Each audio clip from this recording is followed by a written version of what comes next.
Shalom, all praises, honor, and glory goes to Yahweh, Bashem, Yahushua, Bashem, Rakak, Dash. Double honors to the apostles, double honors to the elders of Great Millstone. Yahweh, Bashem, Yahushua, Brakathum to the hopeful elect. Shalom, Shalom. Today's video is going to be entitled Sexual Freedom and the Downfall of Babylon. I'll just, meditate through the spirit, on how, perverse and fucked up, this country is, because I did that video, spikes in pedophilia during the lockdown, and this whole country is perverse, man, when it comes to the pedophilia, when it comes to LGBT, and when it comes to just women in general, man. So I did a little research, and I found this article on let's get this simplified. I found this article on intellectual takeout, right? Now, the majority of the first part really promotes monogamy, so we're gonna pick out the bones and get into this meat. Right here it says, in essence, history demonstrates that the type of society our books, movies, and our everyday life promote, the society in which marriage and family are second thoughts, where ambitions, dreams, and friendship with benefits reign supreme, is not one which enables a flourishing culture, right? That's why you have, sexual themes or sexual innuendos in TV shows and commercials. That's why you have so-called undesirables in TV shows and commercials in media. That's why they're always promoting the independent woman in the media. Because these are not the things which are promoted in Babylon, man. Babylon is a sexually free society, man, where if you want to pop a dog, you can pop a dog. If you want to pop a little kid, you can pop a little kid, man. These are all the things which are not only allowed but promoted in Babylon, man. It says, instead, a society as ours, which embraces total sexual freedom, soon comes to ruin. If total sexual freedom was embraced by a culture, that culture collapsed within 3 generations to the lowest state of flourishing. And really, the whole sexual freedom really started in the 60s with the free love movement, man. Because that had ruined a lot of families, including my own. Because, not to get too personal, but my grandmother has so-called, she has 3 so-called baby daddies, man. But she was living during that 60s and 70s free love era, man. So now, you have 3 different kids, all 3 different daddies. Everybody has 3 different grandfathers, and it's a complete jumbled mess, man. Complete jumbled mess. Once again, if total sexual freedom was embraced by a culture, that culture collapsed within 3 generations to the lowest state of flourishing, which Owen described as insert or at a dead level of conception, and is characterized by people who have little interest in much else other than their own wants and needs. Let's get a preset. Perfect. Lovers themselves. Right. Exactly. 2 Timothy chapter 3, verse 1. This know also, that in the last days perilous times shall come. For men shall be lovers of their own selves, covetous, boasters, proud, blasphemers, disobedient to parents, unthankful, homely, without natural affection, truce breakers, false accusers, incontinent, fierce, despisers of those that are good, traitors, haty, high-minded, lovers of pleasures more than lovers of the Most High.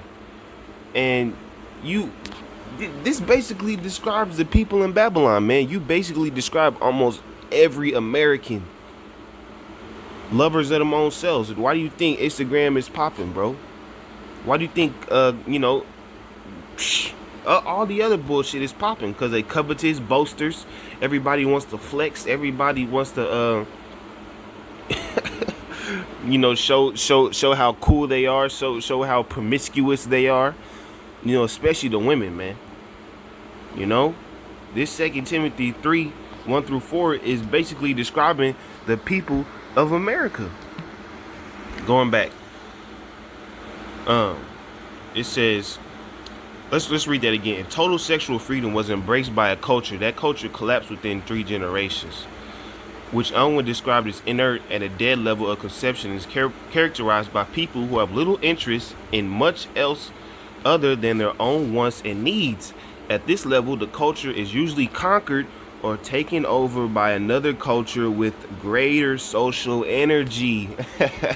and what's that culture with greater social energy? It's the Israelites, man. You know, we are the culture with greater social energy. Why? Because we have laws, statutes, and commandments. We have order. You know, this society is complete anarchy, man.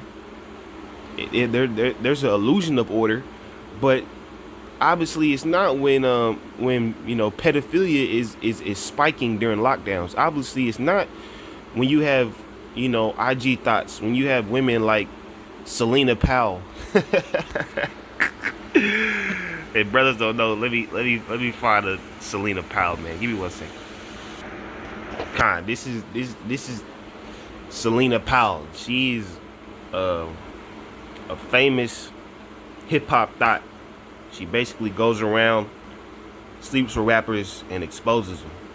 As you see here, Selena Powell's friend says she slurped up 7 NBA players in a row. These things, and I did watch that interview, and that I had to turn that shit off, man, because that shit is straight wicked. But Selena Powell is low level, man. Selena Powell, she's the face of thoughts, man, because there's women who do the same thing as her, but they don't get clout for it. They don't get fame for it. They just do it to be a straight up thought, man. You know what I'm saying? But anyway, let's read that again. At this level, the culture is usually conquered or taken over by another culture with greater social energy. Because when it comes to Israelite culture, our women are not sexually free, man. When it comes to, you know, Israelite culture, we have order, as I said, bro. You know, everything does not fly when you're an Israelite, man. Everything does not fly when you're under the vibration of an Israelite man. It says, for several decades now, our culture has embraced sexual freedom as a form of liberation for women. But could this freedom, instead of helping us achieve greater happiness, eventually topple our society? Yes, because there's too much whoredom. There's too much influence on females in this society, man. They have too much power. And the last thing you want is for women to have power, man. You know? It says it's a troubling thought that we should seriously consider. But at this point, it's too late, man. At this point, OnlyFans is making millions, maybe even billions of dollars. At this point, Instagram thoughts are running the society. The pride is at an all-time high. You know, the sexual perverseness is at an all-time high. And this is just a result of promoting sexual freedom, man. Going back, 2 Timothy 3 verse 1. This know also, that in the last days perilous times shall come. For men shall be lovers of their own selves, covetous, boasters, proud, blasphemers, disobedient to parents, unthankful, unholy, without natural affection, truce breakers, false accusers, incontinent, fierce, despisers of those that are good, traitors, heady, high-minded, lovers of pleasures more than lovers of the Most High, man. With that, all praises, honor, and glory goes to Yahweh, Bashem Yahushua, Bashem Rakah Kwadash. Double honors to the apostles, double honors to the elders of Great Millstone. Yahweh Bashem Yahushua, Brakatham to the hopeful elect. Shalom.